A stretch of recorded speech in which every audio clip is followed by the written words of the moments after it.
వాస్తురీత్యా మీ ఇంట్లో ఉన్న ఎలాంటి నెగిటివ్ ఎనర్జీకైనా క్షణాల్లో రెమెడీ ఇవ్వబడును. మీ ఇంటికి ఎలాంటి డ్యామేజ్ లేకుండా తక్షణమే పూర్తి పరిష్కారం.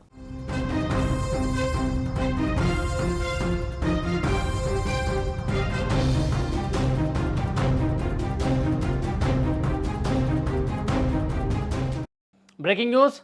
అంబేద్కర్ కోనసీమ జిల్లా మలికిపురం మండలం లక్కవరం గ్రామంలోని ఓ తండ్రి తన ఇద్దరు పిల్లలతో అదృశ్యమైన ఘటన తీవ్రమైనటువంటి విషాదంగా మారిన పరిస్థితుంది.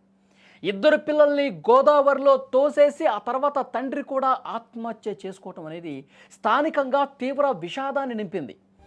ఇప్పటికే 3 మృతదేహాలు కూడా లభ్యమయ్యాయి. మొదటగా కూతుర్ని నీటిలో తోసేశాడు దుర్గాప్రసాద్. ఆ తర్వాత కుమారుణ్ణి గోదావరిలో తోసేసేందుకు ప్రయత్నం చేస్తుంటే హడలిపోయినటువంటి కుమారుడు మోహిత్ పరుగులు పెట్టాడు. మోహిత్ని పట్టుకునేందుకు దుర్గాప్రసాద్ కూడా వెంట పరిగెత్తినటువంటి పరిస్థితి ఉంది. ఈ దృశ్యాలు స్థానికంగా ఒక ఆటో డ్రైవర్ గమనించాడు. ఇప్పుడు వస్తున్నటువంటి సమాచారం, ఒక ఆటో డ్రైవర్ దీన్ని గమనించాడు. అయితే తండ్రి కొడుకులు చాలా సరదాగా పరిగెడుతున్నారులే, తండ్రి కొడుకును ఆట పట్టిస్తున్నాడో లేకపోతే అట్లాంటి ఒక సరదా అనుకున్నారు. అందుకే ఎక్కడ కూడా నిలువరించే ప్రయత్నం చేయాల. ఇంతటి దారుణానికి ఒడిగడతాడు అని చెప్పి అసలు అక్కడ ఎవరూ కూడా ఊహించలేదని సమాచారం. చాలా దుర్మార్గమైనటువంటి పని చేశాడు ఆ తండ్రి. దుర్గాప్రసాద్ అనే తండ్రి తన కూతురు కొడుకుని ఇంట్లో నుంచి తీసుకొచ్చాడు. ఆధార్ కార్డు అప్డేట్స్ చేద్దాము అని చెప్పి ఇంట్లో చెప్పి పిల్లలిద్దరిని తీసుకొచ్చాడు. కానీ పిల్లల్లో బయటికి వెళ్తున్నాం, డాడీతో బయటికి వెళ్తున్నాం కాబట్టి ఆ ఆధార్ కార్డు అప్డేట్ల కోసం వెళ్ళినప్పుడు వాళ్ళకి బయటకు తిరగటం, తండ్రితో తిరగటం సరదాగా ఉంటుంది కదా, చాలా హ్యాపీగా ఉంటుంది. బయట ఏదో ఒకటి చిరుతుండి ఇప్పిస్తాడు, మేము బిస్కెట్లో చాక్లెట్లో ఇంకేదో కొనిపిస్తాడు డాడీ అని చెప్పి వాళ్ళకు ఒక సంతోషం, ఆనందంగా తండ్రితో పాటు బయటికి వెళ్ళారు. ఆధార్ కార్డు అప్డేట్ అని చెప్పి అటు తీసుకెళ్లకుండా ఈ వంతెన దగ్గరికి ఎందుకు తీసుకొస్తున్నాడో అర్థం కావట్లేదు వాళ్ళకు కూడా, కూతురికి కొడుకుకి. అరే తండ్రి ఈవినింగ్ టైంలో బయటికి తీసుకొచ్చాడంటే కొంత సరదాగా తీసుకొచ్చాడులే, తర్వాత ఆధార్ కార్డు అప్డేట్కి తీసుకెళ్తాడేమో అనుకున్నారు. కానీ ఈ తండ్రి దుర్గాప్రసాద్ మనసులో ఇలాంటి ఆలోచన, చంపాలన్నటువంటి ఆ ఆలోచన ఉందని చెప్పి పాపం ఆ పసిపిల్లలకు తెలియదు. వంతెన దగ్గరకు వచ్చారు, చెప్పులు కూడా విడిచిపెట్టున్నాయి.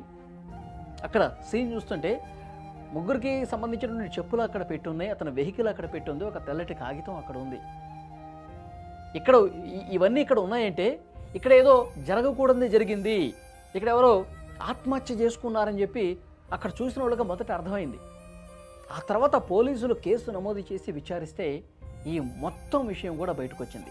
అసలు అక్కడ ఏం జరిగింది, ఆ వంతెన మీద నుంచి గోదావరిలోకి ఆ మాట ఈ మాట చెప్తూ, ఆ కబుర్లు ఈ కబుర్లు చెప్తూ వంతెన వరకు తీసుకొచ్చి సరదాగా ఆ గోదావరిని చూపించడానికి వంతెన దగ్గర నుంచి ఈ ప్రదేశం ఎంత అందంగా ఎంత ఆహ్లాదకరంగా ఉంటుందని చెప్పి చూపిస్తూ అంటే మనసులో ఉంది.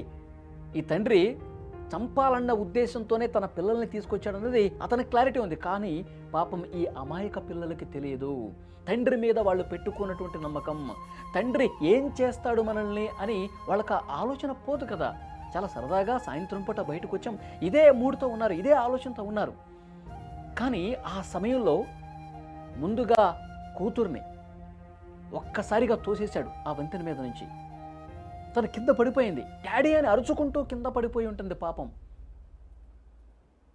ఆ పడిపోయిన తర్వాత కొడుకు అర్థమైపోయింది, చెల్లిని అట్లా తోసేసావేంటి అని అనేలోపే గట్టిగా పట్టుకొని ఈ కొడుకును కూడా తోసేయబోతుంటే విడిపించుకొని పరిగెడతా ఉన్నాడు.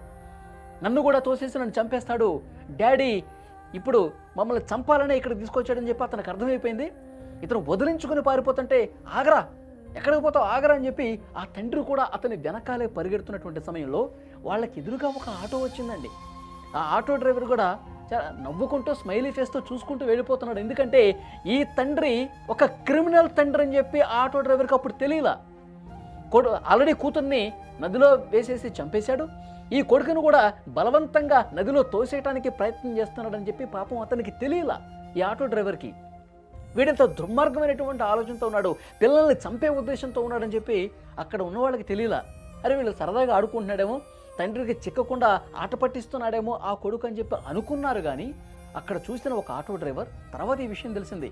అరే నాకు ఇది మొత్తం బయటకు వచ్చిన తర్వాత కూతుర్ని కొడుకుని కూడా అందులో తోసేసి తాను కూడా ఆత్మహత్య చేసుకున్న తర్వాత ఈ విషయం బయటకు వచ్చిన తర్వాత తండ్రి ఇద్దరు పిల్లలు కూడా ఇట్లా తోసేసి ఆత్మహత్య చేసుకున్నాడని చెప్పి ఈ విషయం బయటకు వచ్చిన తర్వాత ఆ నోట ఈ నోట మళ్ళీ ఆ ఆటో డ్రైవర్ చెవిన పడేసరికి అతడికి అర్థమైంది, అరే నిన్న సాయంత్రం నేను చూశాను కదా, అతన్ని నేను చూశాను కదా, ఆ అబ్బాయి వెనకాల పరిగెట్టడం నేను చూశాను కదా, అరే ఇదే జరిగింది, చంపాలన్న ఉద్దేశంతో ఈ విధంగా పరిగెడుతున్నాడు వెనకాలని చెప్పి అప్పుడు అతనికి అర్థమైంది. ఇదే విషయాన్ని పోలీసులకు కూడా చెప్పినట్టుగా తెలుస్తోంది. చూసారా ఎంత తల్లిదండ్రులు పిల్లల పట్ల ఎట్లా వ్యవహరిస్తున్నారు చూడండి.